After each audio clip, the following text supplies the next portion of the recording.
ஆசைகளில் நீராட்டும். எனக்கும் உனக்கும் இருக்கும் நெருக்கம்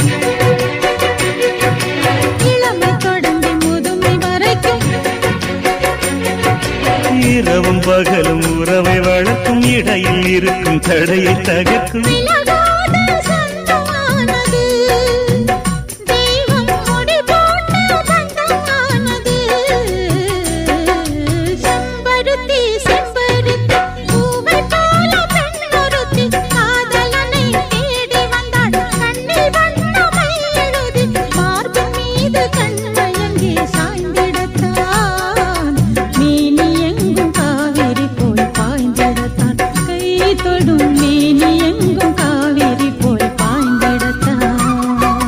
செம்பருத்தி செம்பருத்தி பூவை போல பெண்ணொருத்தி